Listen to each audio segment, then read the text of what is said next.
रवि सुबह समय पर उठा नहीं तो प्रिया को चिंता हुई। उसने रवि को उठाते हुए उसके माथे पर हाथ रखा।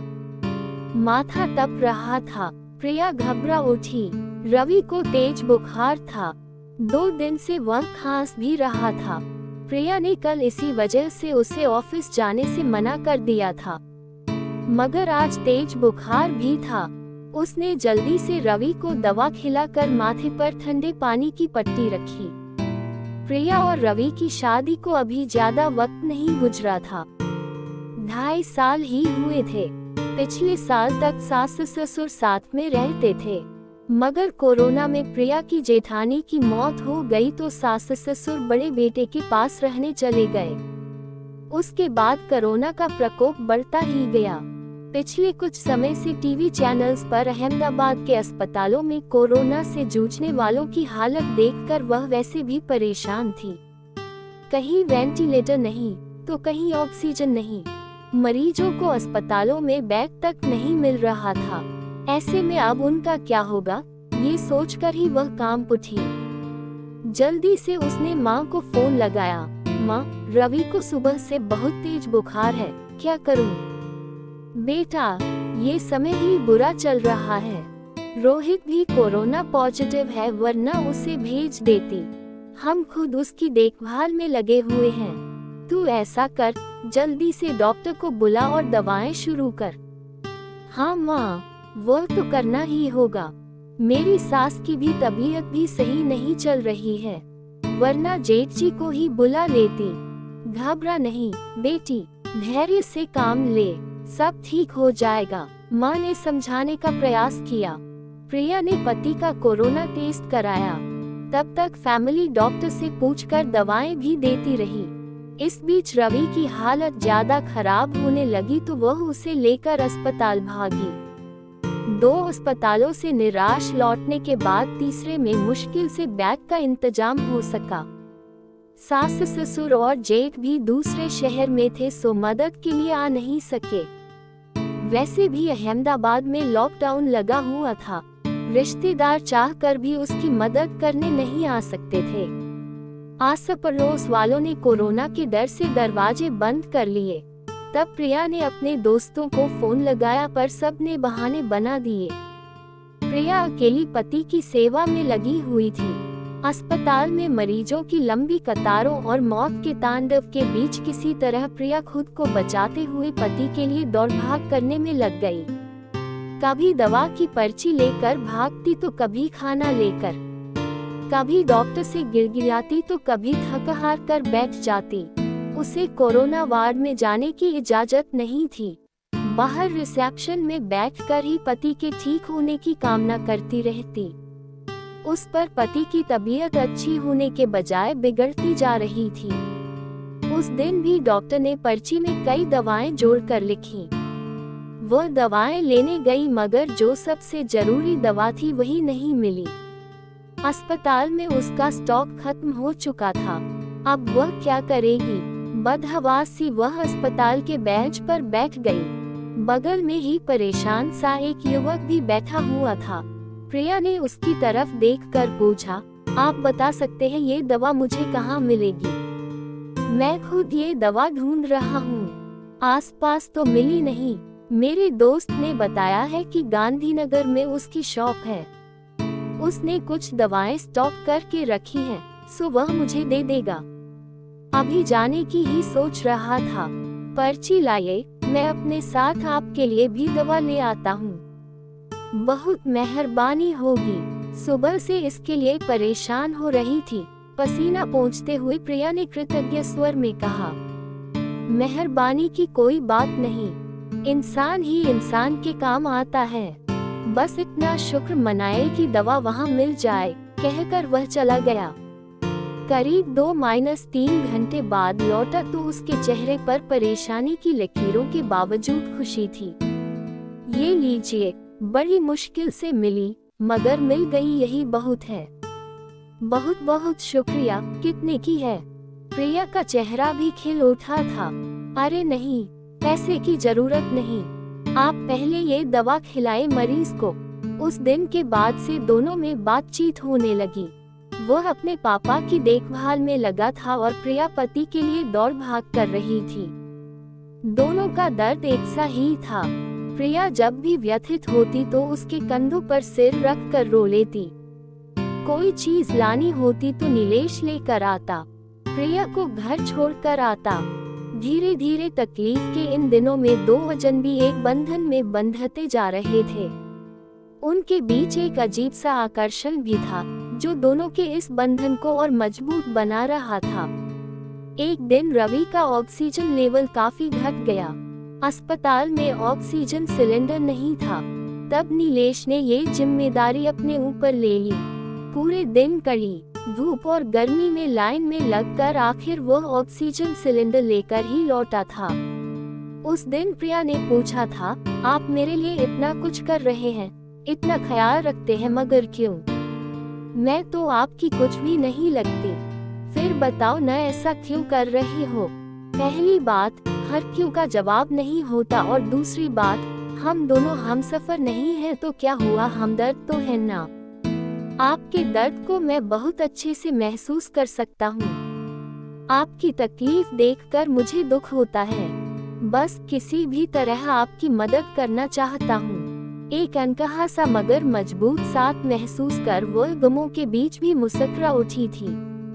धीरे धीरे रवि की तबीयत और भी बिगड़ गई और उसको वेंटिलेटर पर रखना पड़ा। अस्पताल में वेंटिलेटर्स की भी कमी थी। कई वेंटिलेटर्स खराब हो गए। बदहवास सी प्रिया नीलेश को फोन लगाया तो पता चला कि उसके पापा को भी कहीं और शिफ्ट करने की नौबत आ गई है।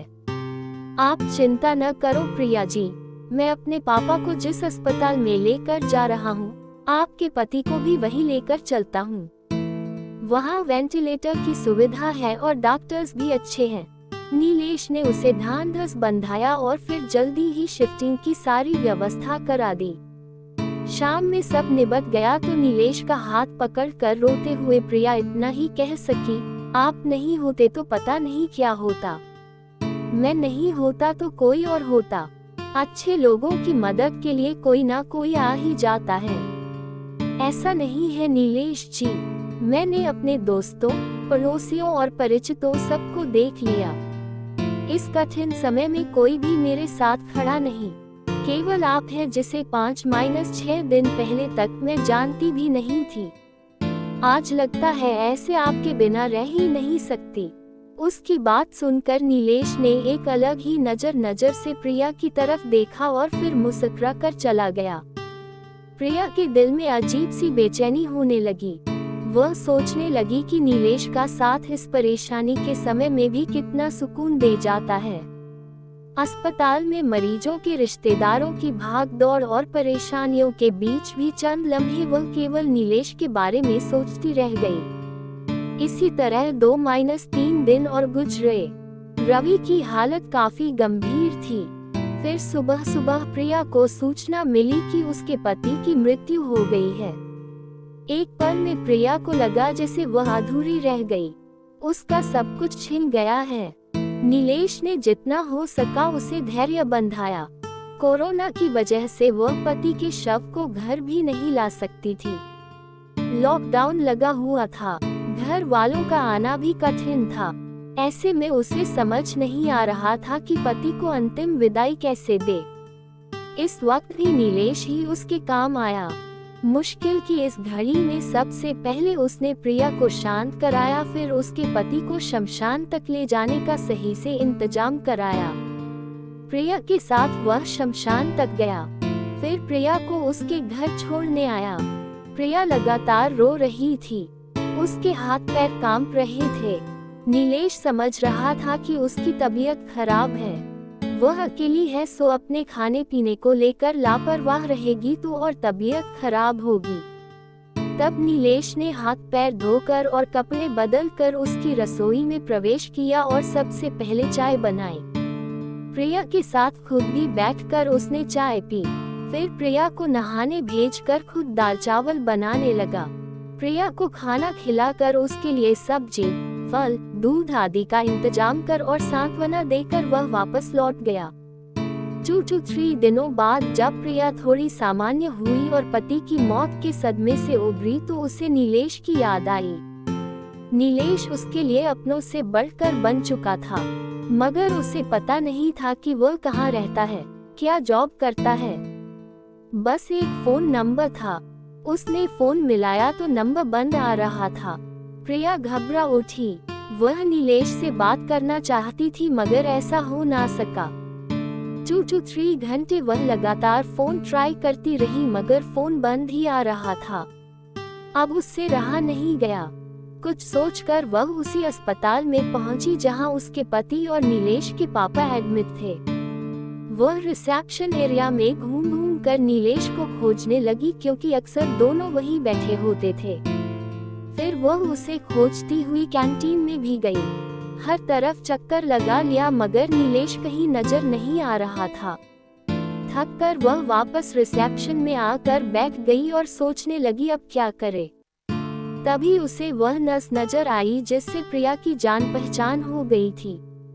प्रिया के पति की देखभाल वही नर्स करती थी। प्रिया उसे अक्सर अम्मा कहकर पुकारा करती।